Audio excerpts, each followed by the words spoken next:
Oh, Lois, I'm so glad you were able to make it to dinner tonight. Oh, me too, Mom. We haven't seen you in ages. Oh, there you are. Did you find the new bathroom okay? Uh-huh. I'm so sorry about your father keeping us. He's probably down at the dock tinkering with that darn yacht of his. Oh, that's okay, Mom. We'll just have to entertain ourselves for... Hey, Babs, settle something for us. I wanted to bring, an owl on this trip, but Lois wouldn't let me.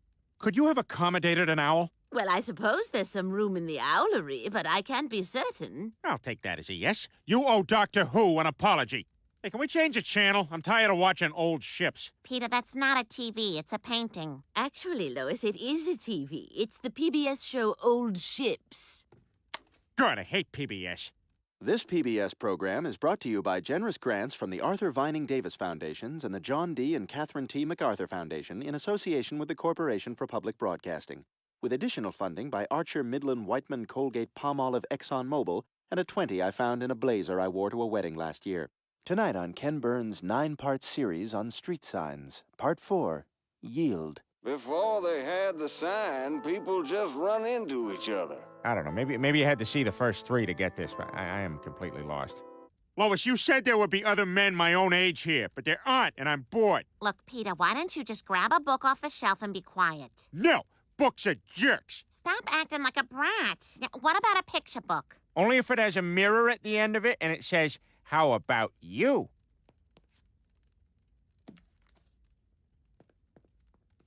Oh, wow. Look at these old photos of you and Dad.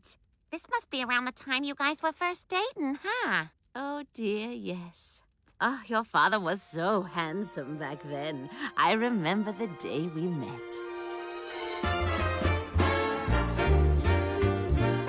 It was one of those lovely warm summer days by the shore.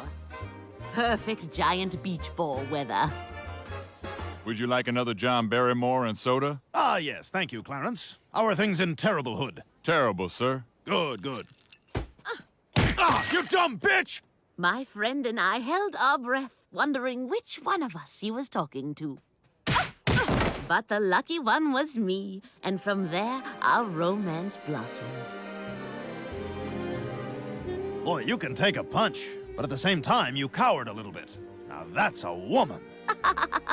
I love you, Pussycup. I love you too.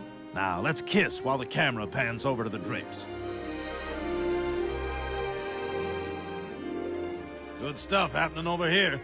All implied. It was the happiest time of our lives. Unfortunately, that was the year the Great War with Alaska broke out, and even Carter's lofty connections couldn't save him from the draft. In one of the bloodiest battles of the war, Carter nearly lost his life in the battle with the infamous walrus-backed Nanuqwafa.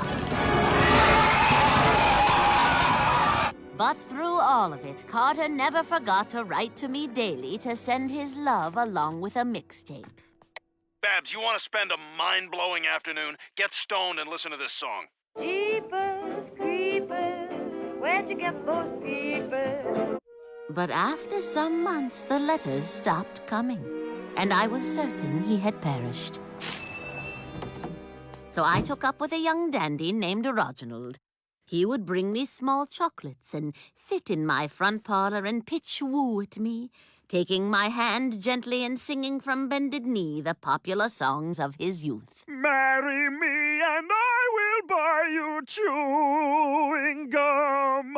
With no other suitors to speak of, I agreed that I would marry him forthwith, even though my heart still belonged to Carter.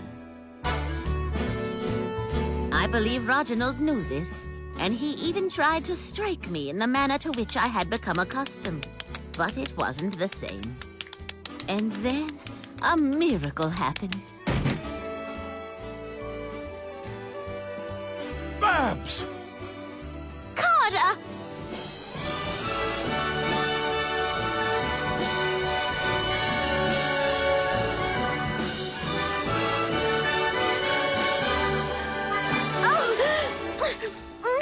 Oh, Carter, you're alive! I've missed you so! Babs!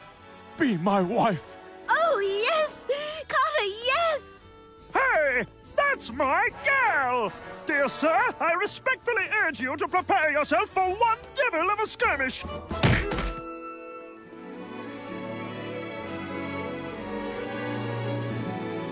Oh, I always love hearing that story, Mom. I got a story about a fat guy who's starving and bored. Look, Peter, if you're that hungry, go down to the dock and find Daddy, and we'll get dinner started. You're not going to get dinner started. She's going to tell that sloppy old Spanish maid to do it.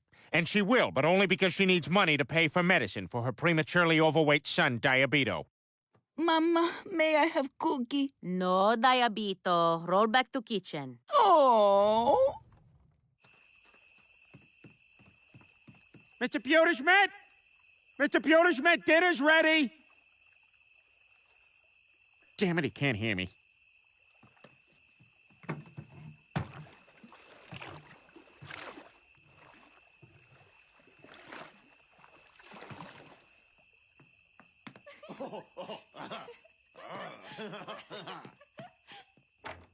Ah, that was excellent. When I clenched it, you took your fingers away. You were right to do that. Oh, my God! Mr. Pewterschmidt, you're having an affair?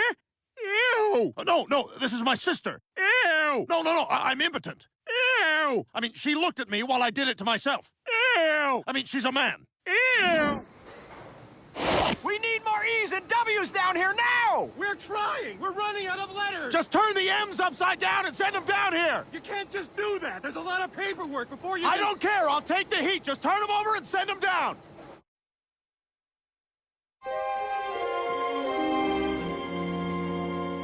Mr. Pewterschmidt, you're having an affair? Now look, Griffin, you better not breathe a word about what you saw here. But how can you be having an affair? What about Babs? That's not your concern. You didn't see anything. Remember that, or I'll ruin you. Okay, I promise. I'll be as quiet as a church mouse. Hey, Billy, I was gonna have a party at the rectory this evening. Do you like sacramental wine and Mouse Russell Crowe movies? Oh boy, do I! Hey, can my sister come? No! She'd ruin it! Now remember, you keep your mouth shut about what you saw. Yes, sir, Mr. Pewterschmidt. Oh, there you are, boys. Sorry, sweetheart, I lost track of time. Right, Peter? And Peter. Well, let's eat, huh? You must be starving, Peter. What, am I on trial here? Maybe you should just eat something, Peter. Go on, put some food in your mouth. Yes, sir, I sure will, Mr. Pewterschmidt. Pewterschmidt! Oh, God. Peter, are you feeling all right? Oh, he's fine. You know how hungry a man gets after a day at sea. He eats with porpoise. Oh. Peter, for God's sake, you're always an embarrassment at the table. You should have seen him when we had dinner with Paul McCartney's ex-wife. He kept playing footsie with her under the table.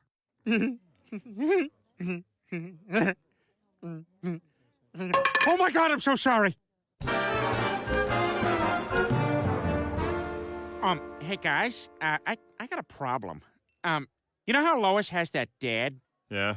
Well, we were there the other night for dinner, and I caught him cheating with some bimbo. Oh, my God. You're kidding. Well, anyway, he told me not to tell anybody, but I'm having a real hard time not telling Lois. How could you not? Peter, once entered into, marriage is a sacred bond, an alliance blessed by God and hallowed by the community.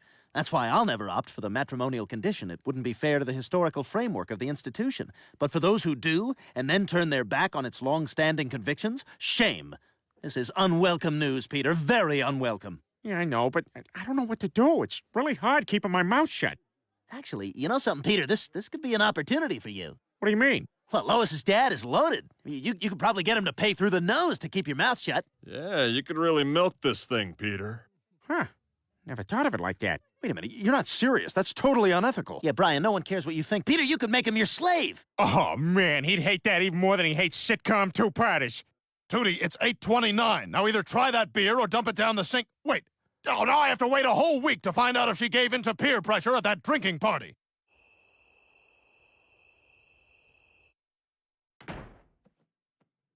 Carter, wake up. It's okay, Lois. Daddy's just taking your temperature. What? What is it? I heard a noise downstairs. I'll go have a look. It's probably just the wind. The wind, dear. Is that how you say that? I've only seen that word written.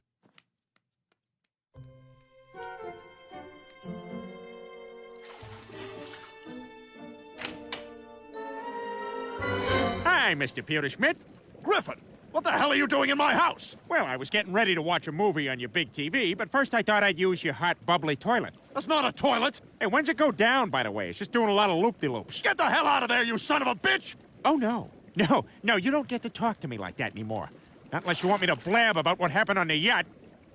What are you getting at, Griffin? That's right. You're gonna start doing a lot of stuff for me. Like what? Well, for starters, you got more than one limo? Yeah. You and me are gonna do a limo joust. What the hell is that? All right, you ready? I don't want to do this! Go!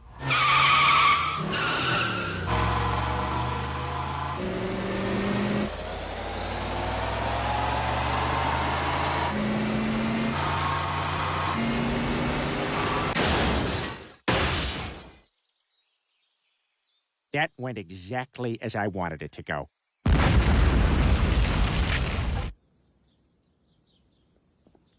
All right, here's your Mike and Ike's with all the Ikes taken out. I hope you were careful, because I swear to God, if I find one Ike in